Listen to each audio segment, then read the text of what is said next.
Hurricane Irma kills 8 on Caribbean island of St. Martin. San Juan, Puerto Rico, Reuters. Hurricane Irma killed 8 people on the Caribbean island of St. Martin and left Barbuda devastated on Thursday as one of the most powerful Atlantic storms in a century took aim at Florida. Television footage of the Franco-Dutch island of St. Martin showed a damaged marina with boats tossed into piles, submerged streets and flooded homes. Power was knocked out on St. Martin, St. Barthelemy and in parts of the U.S. territory of Puerto Rico.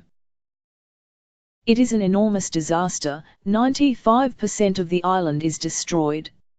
I am in shock, Daniel Gibbs, chairman of a local council on St. Martin, told Radio Caribbean International.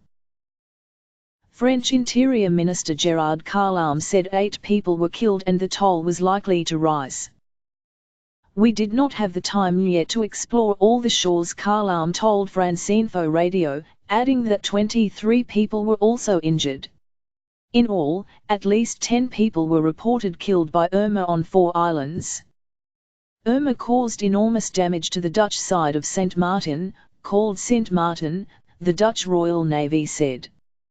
The Navy tweeted images gathered by helicopter of damaged houses, hotels and boats. The airport was unreachable, it said.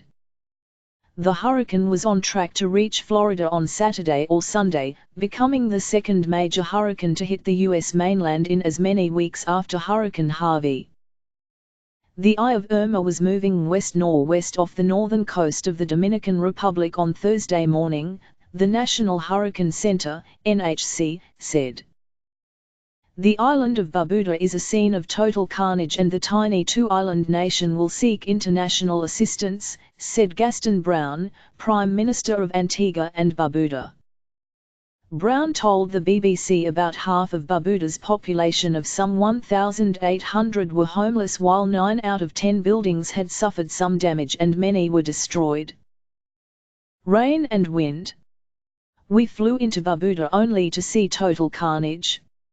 It was easily one of the most emotionally painful experiences that I have had, Brown said in an interview on BBC Radio 4. Approximately 50% of them, residents of Barbuda, are literally homeless at this time. They are bunking together. We are trying to get relief supplies to them first thing tomorrow morning, he said, adding that it would take months or years to restore some level of normalcy to the island. Brown said 1 person was killed on Barbuda. A surfer was also reported killed on Barbados.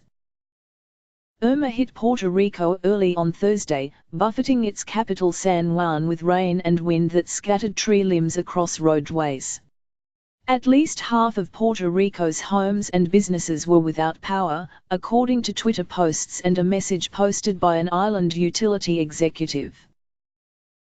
The NHC said it was the strongest hurricane ever recorded in the Atlantic Ocean and one of the 5 most forceful storms to hit the Atlantic basin in 82 years.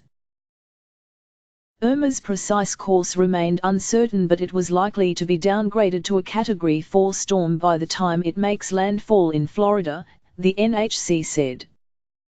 It has become a little less organized over the past few hours, but the threat of direct hurricane impacts in Florida over the weekend and early next week were increasing, it said. Hurricane watches were in effect for the northwestern Bahamas and much of Cuba. Storm preparations.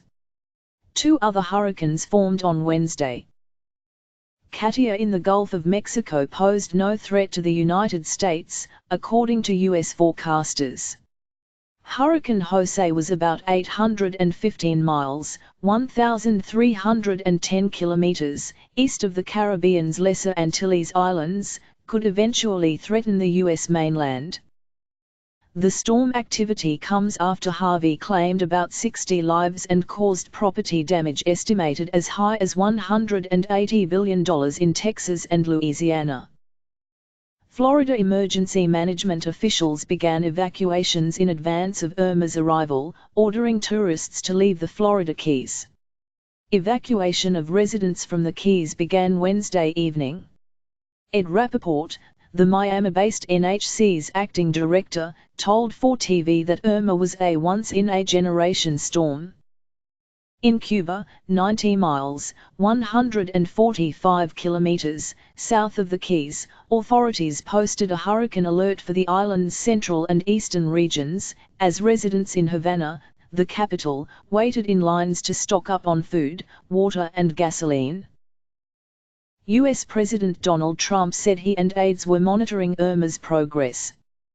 The president owns the waterfront Mar-a-Lago estate in Palm Beach, Florida.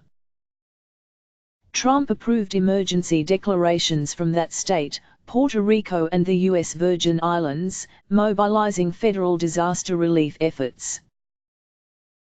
Florida Governor Rick Scott said Irma could be more devastating than Hurricane Andrew, a Category 5 storm that struck the state in 1992 and still ranks as one of the costliest ever in the United States.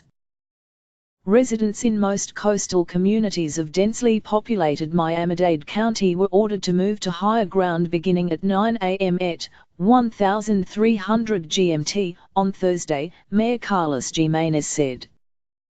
Additional reporting by Brendan O'Brien, Estelle Sherbin in London and Matthias Blamont and Jean-Baptiste V in Paris, Toby Sterling in Amsterdam, editing by Matthew Mbokbig.